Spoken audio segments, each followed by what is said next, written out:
What's up, everybody? It's Big Roth TV. Um, I just wanted to talk to you all since I have this platform here.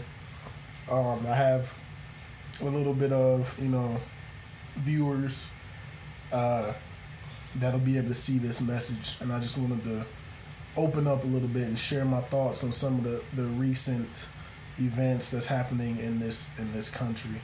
Um, Let me start by saying, sharing a little bit about me, a few things about me, so you can see where I'm coming from here, right? When I was almost 18, I go into a store. This is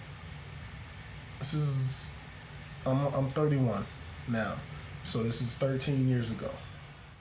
I go into a store, and I go into the store with a friend of mine, and we split up when we go in the store. I go looking at movies, video games, DVDs.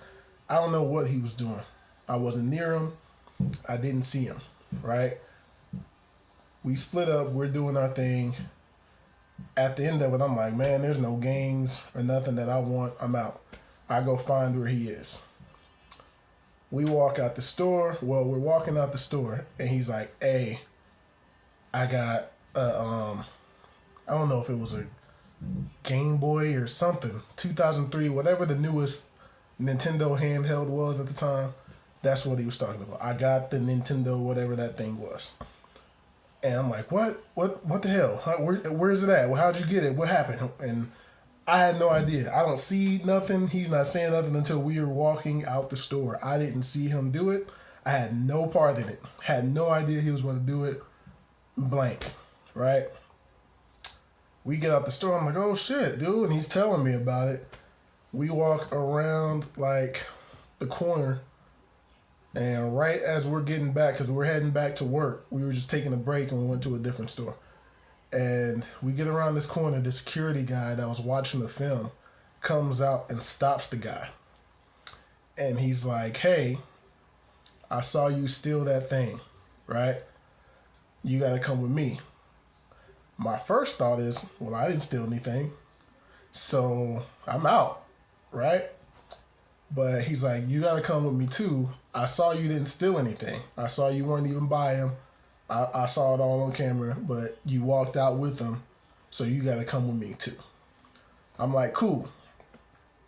I didn't do anything, so I ain't gonna get in no trouble. All I got to do at that time, I was worried about what my dad was gonna say. So I wasn't worried about the police. I was more so worried my dad's gonna see me down here for something stealing, and I didn't steal. So I'm gonna have to explain that to him. I was worried about my dad being on punishment. I wasn't worried about the police. So I go back to the room. I'm trying to figure out what I'm going to say to my dad. And I sit down in the chair, and they have him standing there or sitting by the chair too, by the door. The guy calls the police up to the place. And when the police get there, the security guy points to the guy. By the way, the part that I didn't say, the guy that stole something, my buddy that stole something, is a white guy. He was a white guy. He walked in, he stole. I'm black, clearly, right? The guy that I was with, he was white.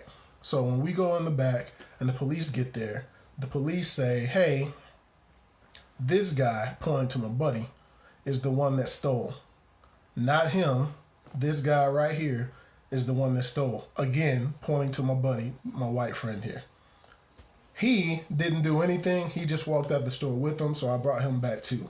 This is what the security guy says. The security guy was also white, so it wasn't like he was just trying to lie or set anything up. He said, this is the guy that did it. This is the guy that didn't do anything. I'm like, cool. He clearly told them I didn't do anything, so I'm chilling, right? The cops say to me, oh, so you just think you're going to do whatever and get you thugs off the streets and like come and get me up, and they're roughing me up, throw me up against the wall, pat me down, do all kinds of crazy shit to me, like rough, throwing me up against the wall, yelling at me while they're doing this, right? I'm like, hey, I didn't do anything. What do you mean get thugs out the street? I'm not a thug. and we're not on the streets, I didn't do anything. He said that to you. And he's telling me to shut up, just stand here, do whatever, all this crazy shit, right? And I'm like, what the hell is going on? He clearly said that I didn't do it, right? So I'm like, I don't understand what's going on. But I'm still more so worried about my father instead of the police. We get out the store all this time. They didn't rough my buddy up when we were in there with security. They didn't pick him up. They didn't touch him at all. They didn't do anything to him. I walk out the store with the cops. The guy that stole, he walks out with the investigator, plain clothes investigator. He walks out with him. I walk out with the police. I didn't steal anything. He did, right? So he goes and gets in the front seat, hands free, no handcuffs, nothing, front seat of the investigator's car. I get handcuffed and thrown in the back seat of the cop car. I didn't steal anything. He did, right? I had to go to the police office too, and I had to pay the same fine as my buddy did, right? That part's fine. They considered me an accomplice. I walked out with them. I ain't tripping. You know what I mean? Granted, I didn't steal anything, but it does look like I was an accomplice since I walked out with them, right? That part's no big deal, but why did I have to get beat up? Right? And it was complete bullshit that I didn't really think about at the time because I was so nervous because, you know, I was raised right. And I was raised not to be doing crazy shit like that. And, you know, I was worried my dad's going to be disappointed. I'm going to be in trouble, that kind of stuff. Instead of, this is what happened to me. I got roughed up by the police for no reason, handcuffed and thrown into the back of a cop car when I'm the innocent one. Right?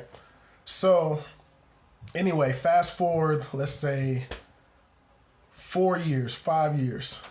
Let's say about 5 years later, right? I'm driving, me and my brother, my grandfather passed away. Me and my brother are driving from here in Oklahoma to Dayton, Ohio, to get ready to go to my grandfather's funeral. And it's late at night.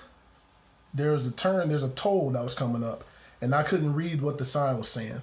So I look and I'm like, okay, what's that say? Do I need to be over here or I need to be over there? And I'm looking, and then at the last minute it got clear, and I was like, oh, okay, I need to be in this lane. And I switched lanes. I didn't hit the thing. I didn't hit the turn signal. I just switched over and got to the lane that I needed to go pay in, right? Which was wrong. I should have hit the turn signal. No problem there. I pay the toll. We about to take off. Lights come on behind me. I get pulled over. Cool.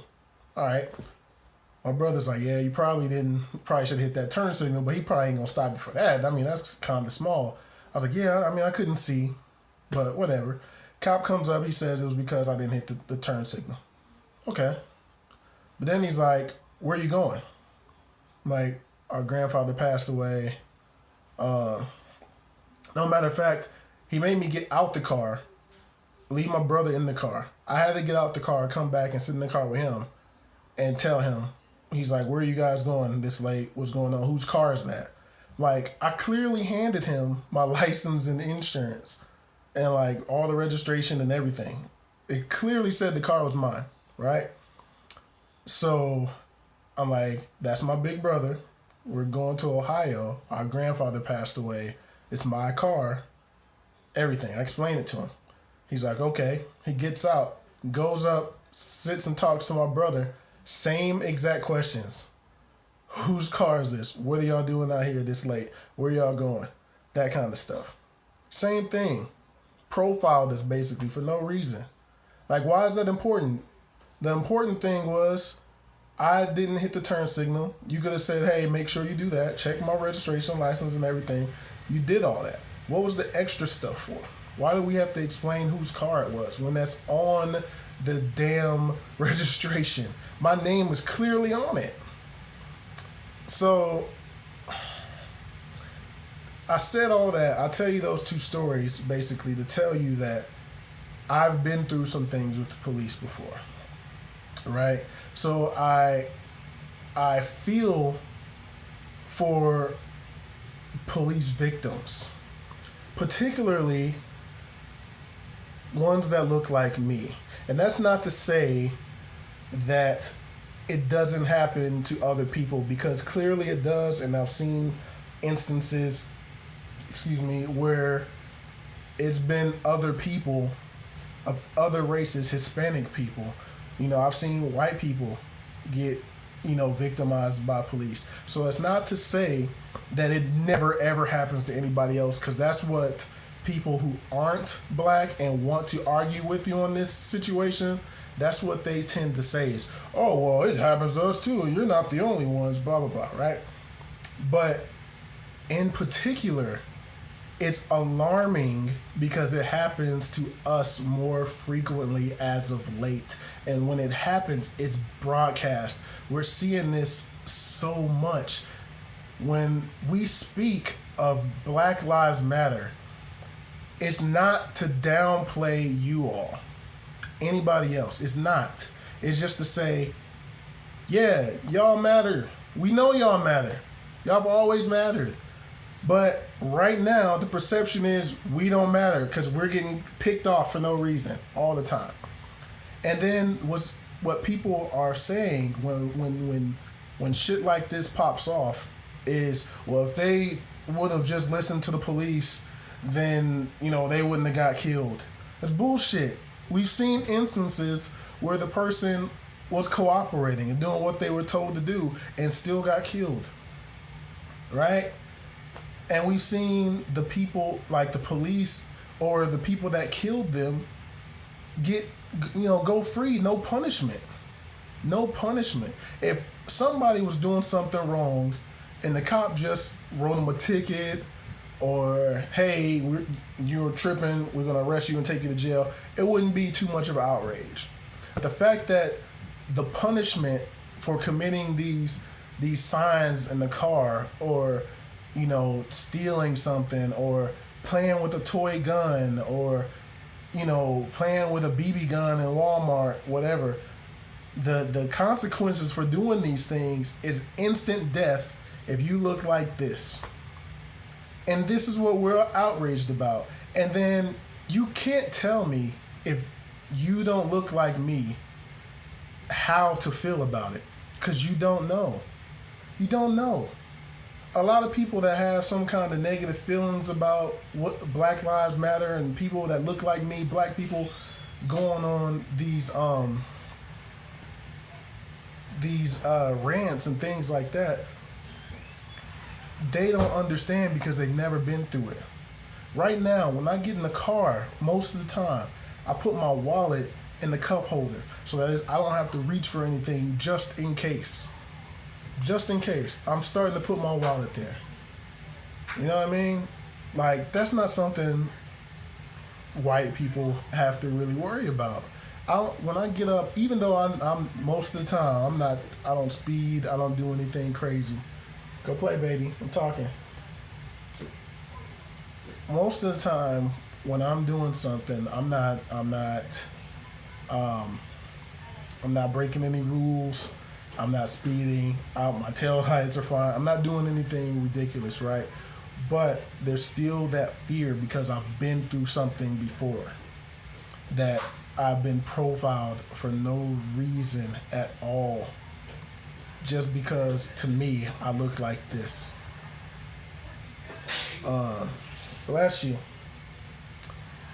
So you can't tell me, or you can't be outraged at me feeling this way just because you've never been through this and you think everything is fine and the laws are just perfectly fine and police are right all the time and we're just wrong. If you're people, because I've talked to some people and the statement started off, you guys or your people, which is fucked up, and that kind of makes you look racist. So you can't tell me how to feel about this situation. You can't say that at all. You can't tell me not to be nervous walking down the street or driving down the street in my car with my kids. I got 3 kids. They're mixed kids, granted. They are, which is another thing, right? But they're still going to be looked at in society as three little black girls. So they are still targets. So you can't tell me. My mother has two sons, me and my big brother. She has two sons. My mom is worried every day that something could potentially happen to us. If your mother is not nervous about her kid's life with police, you can't tell me how to feel about it. You can't, because you don't understand. You have a different type of privilege that I do not have as a black man.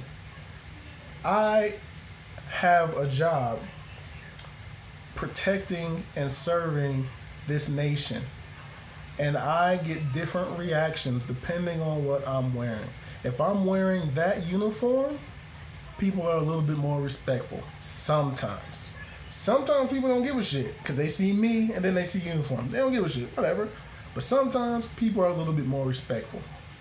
Sometimes same person, just different clothes, not wearing a uniform, then people treat me completely different.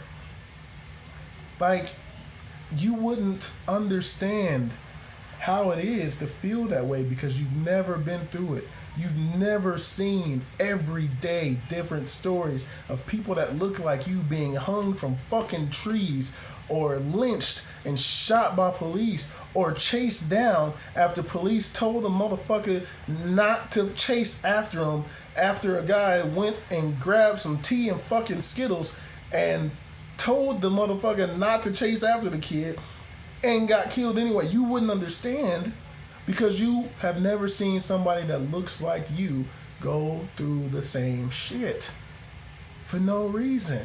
You have never seen somebody that looks like you that's 12 years old playing with a fucking toy gun and get shot and killed by the police without question, without, hey, put it down. What are you doing? What's that? You never seen it.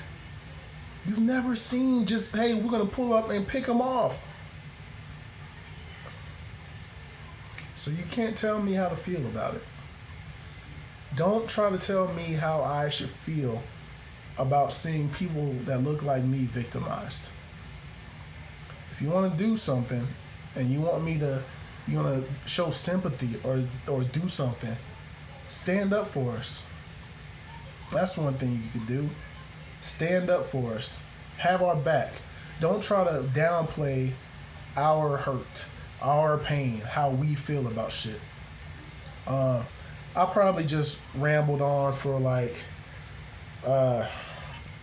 20 minutes almost, and I'm sorry if it doesn't sound organized, but I was gonna do this video the other night, but it wouldn't have made any kind of sense at all, and it would have just been me angry. But I've had a day or two to calm it down and not really just be pissed off and talking, but try to feel where we're coming from here right now, because it's a tough time, man. It's a tough time. I was born and raised in this country, man. I was born in Fort Bragg, North Carolina. I grew up in Hardin County, Kentucky. My family is from Dayton, Ohio, right? I am nervous in my own country. I'm from here. I'm from here in America. This is the country that I was born and raised in.